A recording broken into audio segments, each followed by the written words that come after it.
Hello everyone, আমি সুপ্রজিৎ। তো আজকে one of the most awaited web series যেটা নেটফ্লিক্সে রিলিজ হয়েছে মার্চের 20 তারিখে। তো সেই ওয়েব সিরিজটা আমি জাস্ট দেখে উঠলাম।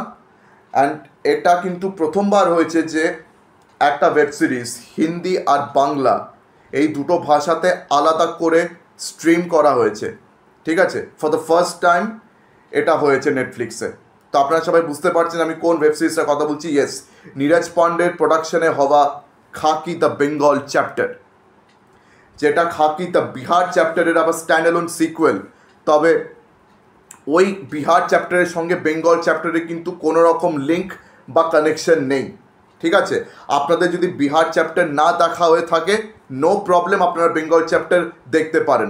আমারও কিন্তু বিহার চ্যাপ্টার দেখা হয়নি। ঠিক আছে, ওটা একটা ভালো কাজ হয়েছে, কিন্তু আমার এখনও সেটা দেখাই হয়নি। তো যাই হোক, বেঙ্গল চ্যাপ্টার দেখতে আপনাদের কারো অসুবিধা হবে না যদি এটা আপনাদের নাও দেখা হতে পারে। তো যেহেতু এই গল্পটা বেঙ্গলে বেস্ট, তো প্রচুর বাঙালি অভিনেতা অভিনেত্রী আর কি ভরে ভরে রয়েছে এটার কাস্টে। তো শুভাশিস মুখার্জির একটা ইম্পর্টেন্ট ক্যারেক্টার রয়েছেন, যিনি এখানে একজন সিএম চিফ মিনিস্টারের রোল প্লে করছেন। আর তাছাড়া বাংলা ইন্ডাস্ট্রির দুটো প্রধান সুপারস্টার, দুজন বড় সুপারস্টার, প্রসেনজিৎ চ্যাটার্জি আর Jeetendra Madnani, popularly known as Jeet. তো তাদের দুজনকেও আমরা এখানে একসঙ্গে দেখতে পেয়েছি। তো অনেক বছর ধরে আমাদের সবার ইচ্ছে ছিল তাদেরকে একসঙ্গে একটা সিনেমায় দেখার, কিন্তু কোনোদিন একসঙ্গে একটা সিনেমায় তাদেরকে আমরা দেখতে পাইনি। তো অনেক বছর আর কি অধীর আগ্রহের পরে তাদেরকে এই ওয়েব সিরিজে আমরা একসঙ্গে দেখতে পেয়েছি। তো নীরজ পান্ডে এবং এই খাকি বেঙ্গল চ্যাপ্টারকে হ্যাটস অফ, তারা আমাদের এই মানে অধরা স্বপ্নটাকে পূরণ করেছেন, আমাদের এই অধরা স্বপ্নটাকে পূরণ করেছেন যে আমরা এই দুজনকে একসঙ্গে দেখতে পেয়েছি। তাছাড়া আরও অনেকেই রয়েছেন, পরমব্রত চ্যাটার্জির ইম্পর্টেন্ট ক্যারেক্টার আছে, শাশ্বত চ্যাটার্জি রয়েছেন, তাছাড়া জয় সেনগুপ্ত, তাকেও আপনারা প্রচুর বাংলা হিন্দি মানে সিনেমা সিরিয়ালে দেখেছেন। ঋত্বিক ভৌমিক, যাকে আপনারা বন্দিশ ব্যান্ডিটস থেকে চেনেন, সেও এখানে রয়েছে। তাছাড়া আরও অনেক বাকি বাংলা অ্যাক্টর অ্যাক্ট্রেসেস রয়েছেন। অ্যান্ড চিত্রাঙ্গদা সিং, আকাঙ্ক্ষা সিং আর ও রয়েছে পূজা চোপড়া, যাকে আপনারা কমান্ডোতে বিদ্যুৎ জম্বালের লাভ ইন্টারেস্ট হিসেবে চেনেন, পূজা চোপড়া, সেও রয়েছে। তো পূজা চোপড়া এখানে জিতেন্দ্র মদনানি মানে জিতের ওয়াইফের রোল প্লে করছেন। আকাঙ্ক্ষা সিং তিনি আর কি একজন পুলিশ অফিসার, আর চিত্রাঙ্গদা সিং অপোজিশন লিডার। তো এইভাবে প্রচুর আর কি অভিনেতা অভিনেত্রী এই ওয়েব সিরিজে মজুদ আছে। তো এইবারে চলে আসছি প্লটে। তো এটার প্লটটা মানে আপনারা জানেন যে এটা ক্রাইম ড্রামা। ঠিক আছে, এটা ক্রাইম পলিটিক্যাল নেক্সাস ড্রামা। তো তো এটা প্রথম সিনটা বলছি, মানে ওটা কোনো স্পয়লার না, যে একটা গাড়ি চলছে পুলিশের, তো সেই গাড়িতে বসে আছেন এই আকাঙ্ক্ষা সিং, আর তাছাড়া হিমেল মজুমদার বলে একজন। তো হিমেল মজুমদারের রোল প্লে করছেন মিমো মহাক্ষয় চক্রবর্তী, মিঠুন চক্রবর্তীর ছেলে। তো যাই হোক, ওরা দুজন একসঙ্গে আর কি যাচ্ছে ওই গাড়িতে। তো হঠাৎ করে একটা গাড়ি মাঝখান থেকে এসে তাদেরকে ধাক্কা দিয়ে উল্টিয়ে দেয়। ঠিক আছে, তারা দুজনে জখম হয়ে গেছে। তো ওই গাড়ি থেকে অনেক কষ্টে বেরিয়ে এসছে এই আকাঙ্ক্ষা সিংয়ের ক্যারেক্টারটা, যার নাম এখানে অরত্রিকা। তো সে অর্জুন মৈত্রকে ফোন করে। তো অর্জুন মৈত্রের রোলেই রয়েছেন আমাদের জিতেন্দ্র মদনানি, আকা জিৎ। তো যাই হোক, তো এই কথা বলার দরুন ওই মেয়েটাকে কেউ মেরে বেহুশ করে দেয়। আর ঠিক তার পরে সিনে কি দেখতে পাই যে ওই মেয়েটাকে একটা চেয়ারে দড়ি দিয়ে বেঁধে রাখা হয়, আর তার উল্টো দিকে কে বসে, জাস্ট গেস, সে হচ্ছে মিমো চক্রবর্তীর ক্যারেক্টার মানে হিমেল মজুমদার। এখন সে ওই মেয়েটাকে ধমকি দিয়ে ক্যামেরাতে একটা কনফেশন রেকর্ড করায়। তো সেই কনফেশন থেকেই শুরু হয় এবার এটার আসল গল্প। তো গল্পটা শুরু হয় একটা আর কি কিডন্যাপিং দিয়ে। একজন বড় নেতার বাচ্চাকে কিডন্যাপ করা হয়েছে। তার উপরে মানে সেই নেতাটা রুলিং পার্টির একজন ইম্পর্টেন্ট মেম্বার। বাংলাতে যে ruling party NGS, national Ganashakti সংগঠন, তো সিএম আছেন শীর্ষেন্দু বাবু। তো শীর্ষেন্দু বাবুর ক্যারেক্টার প্লে করছেন এখানে আমাদের শুভাশিস মুখার্জি। তবে এই পার্টির যিনি মেন ফেস, যিনি আর কি পার্টিকে ফান্ডিং দিচ্ছেন, পার্টিটাকে পুরো চালাচ্ছেন, ওনার নাম হচ্ছে বরুণ রায়। আর বরুণ রায়ের ক্যারেক্টারে কে আছে? আমাদের বুম্বাদা। তো যাই হোক, তো এখন তাদের মানে চেহারাটা খারাপ হয়ে গেছে, তাদের এগেনস্টে প্রচুর করাপশনের চার্জেস অ্যালিগেশনস রয়েছে। তো অপোজিশন পার্টি কিন্তু সেটা সুযোগ সামনে নিয়ে যাচ্ছে। অ্যান্ড অপোজিশন পার্টির লিডার আমাদের নিবেদিতা, নাম হচ্ছে নিবেদিতা। তো নিবেদিতার রোল এখানে প্লে করছেন চিত্রাঙ্গদা সিং, বিডিএম পার্টির আর কি মেন ফেস, অপোজিশন লিডার। তো এখন এই রুলিং পার্টি তারা ঠিক করলো যে তারা এমন একটা অফিসারকে ডেকে আনবে ওই বাচ্চাটাকে উদ্ধার করার জন্য, এমনকি তাদের ইমেজটাকে শোধরানোর জন্য। এমন অফিসার যে একদম কর্তব্য পরায়ণ, স্ট্রিক্ট অফিসার, যার ইমেজ একদম ক্লিন আছে। তো সে একটা অফিসারের রোল এখানে প্লে করছেন পরমব্রত চ্যাটার্জি, তাকে ডেকে আনা হলো। তো যাই হোক, সে আর কি নিজের কাজ জোর কদমে শুরু করে দেয়। তো আর কি বাচ্চাকে খুঁজে পাওয়া গেছে।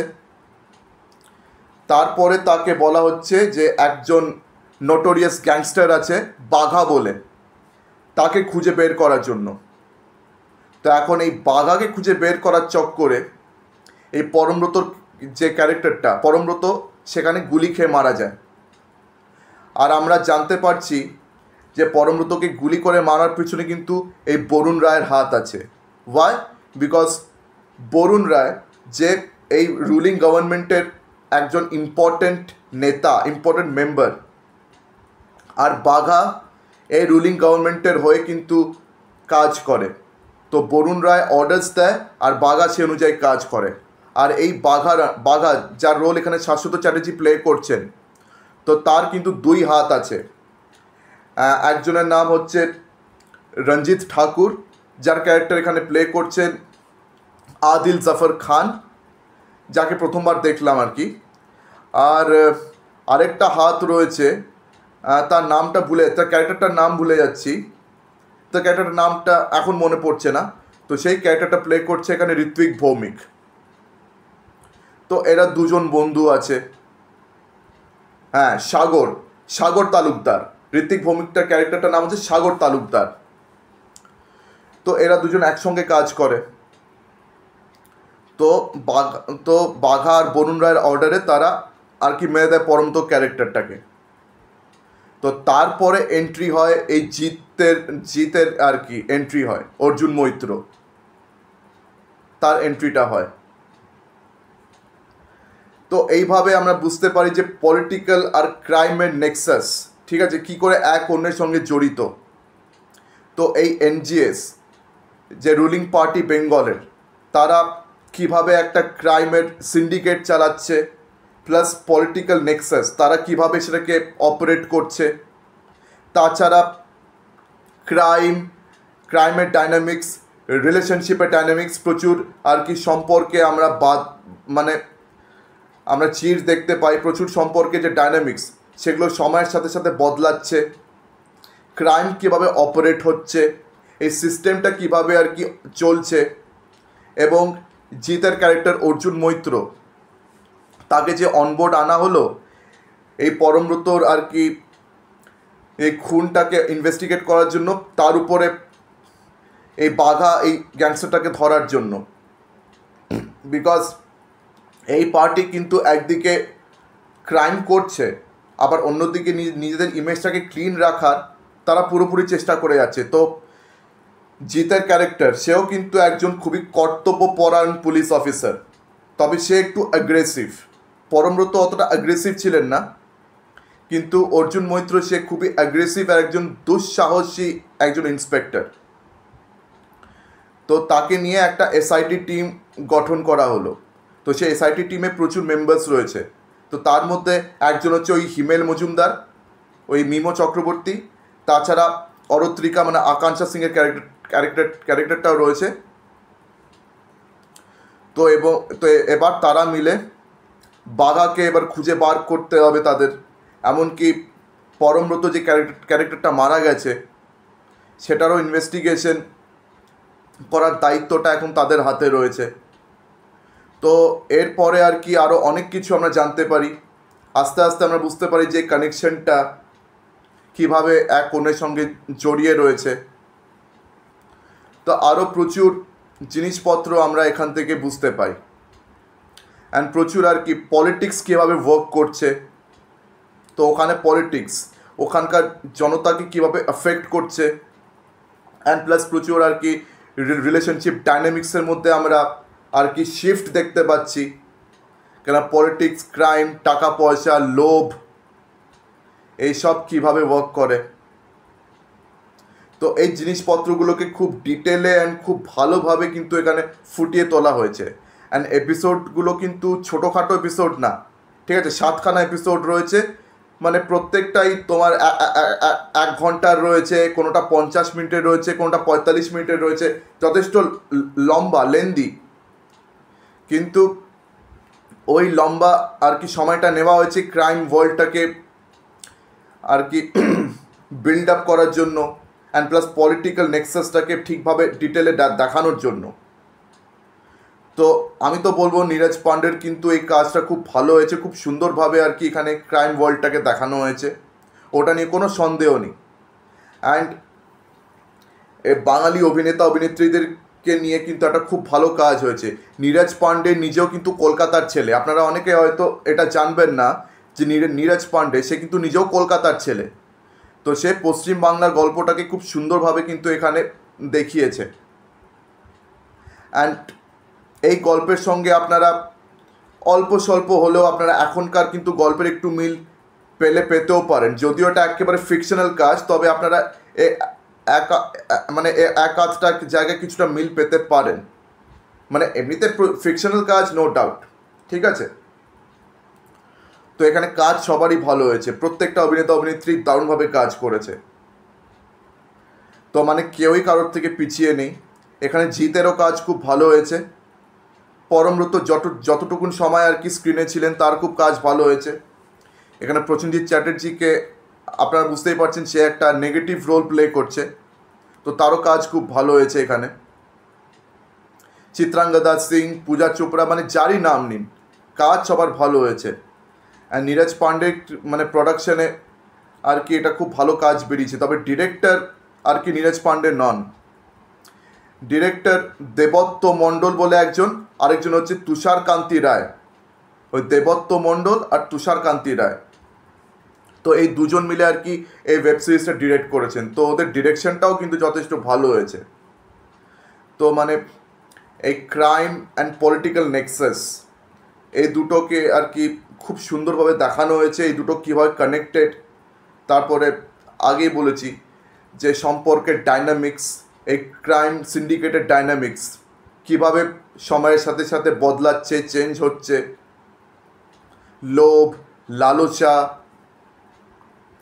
পাওয়ার, সত্তা, এইসবকে বাঁচানোর জন্য লোকেরা কতটা নিচে নামতে পারে, অ্যান্ড সেটা আর কি জনতার উপরে তার কীরকম প্রভাব পড়ছে। তো এই সব জিনিসগুলো আর কি খুব সুন্দরভাবে এখানে দেখানো হয়েছে। তো এই ওয়েব সিরিজটা আপনাদের অবশ্যই দেখা উচিত, বিশেষ করে তাদের জন্য দেখা উচিত যারা আর কি জিতের খুব বড় ফ্যান, আর যারা প্রসেনজিৎ চ্যাটার্জিরও খুব বড় ফ্যান, তো তাদের জন্য কিন্তু এই ওয়েব সিরিজটা দারুণ খবর। তো এই ওয়েব সিরিজটা কিন্তু খুব ভালো হয়েছে। তো আমার তো ভাই দারুণ মজা লেগেছে এটা দেখে। মানে এরকম ক্রাইম ওয়েব সিরিজ যদিও প্রচুর হয়েছে, এমন না যে হয়নি, প্রচুর হয়েছে, কিন্তু তাও এটা দেখতে কিন্তু বেশ মজা লাগবে। মানে আপনাদের কিন্তু খারাপ লাগবে না, আপনাদের মনে হবে না যে দেখে কিছু ভুল করেছেন, আপনারা রিগ্রেট করবেন না। তো আপনাদের অবশ্যই এটা দেখা উচিত, আমার তো দারুণ লেগেছে। তো আপনাদের মধ্যে যারা অলরেডি খাকি বেঙ্গল চ্যাপ্টার দেখে উঠেছেন, আপনারা অবশ্যই আমাকে কমেন্ট সেকশনে জানান যে কেমন লেগেছে। আর আপনাদের মধ্যে যারা এখনও দেখেননি তাদেরকে অবশ্যই সাজেস্ট করব, দেখুন, অবশ্যই দেখুন, এটা কিন্তু আপনাদের খুব ভালো লাগবে। আর হ্যাঁ, আরেকটা জিনিস বলে রাখি, এটা কিন্তু টিপিক্যাল ওই কমার্শিয়াল ওয়ার্ক না, মানে টিপিক্যাল কমার্শিয়াল সিনেমা, মশালা সিনেমা যেরকম হয়, এখানে কিন্তু ওরকম কাজ নেই। এখানে কিন্তু জিনিসগুলো অনেক সাটলি দেখানো হচ্ছে, ঠিক আছে, ওভার দ্য টপ এলিমেন্টস কিন্তু খুব একটা নেই এখানে, মানে ওভার দ্য টপ ট্রিটমেন্ট কিন্তু এখানে ব্যবহার হয়নি। ঠিক আছে, একটা ওয়েব সিরিজে আপনারা যেরকম ট্রিটমেন্ট আর কি জেনারেলি দেখে এসছেন, সেরকমই আর কি একটা সাটল, একটা গ্রাউন্ডেড ট্রিটমেন্ট এখানে হয়েছে। ওভার দ্য টপ ট্রিটমেন্ট কিন্তু এখানে নেই। তো এটা মানে এই জন্য আপনাদের অবশ্যই দেখা উচিত। আমার তো দারুণ লেগেছে। তো আমার ভিডিওটা আমি এখানে শেষ করছি। আমার ভিডিও ভালো লেগে থাকলে অবশ্যই লাইক করুন, অ্যান্ড তারপরে জানেন কি কি করতে হবে, আমার ভিডিওটাকে বেশি করে আর কি শেয়ার করতে হবে, অ্যান্ড অবশ্যই আমার চ্যানেলটা সেটাকে সাবস্ক্রাইব করতে হবে। তো আজকের দিনের মতন আমি বিদায় নিলাম। চোখ রাখুন পরবর্তী ভিডিওতে। ধন্যবাদ।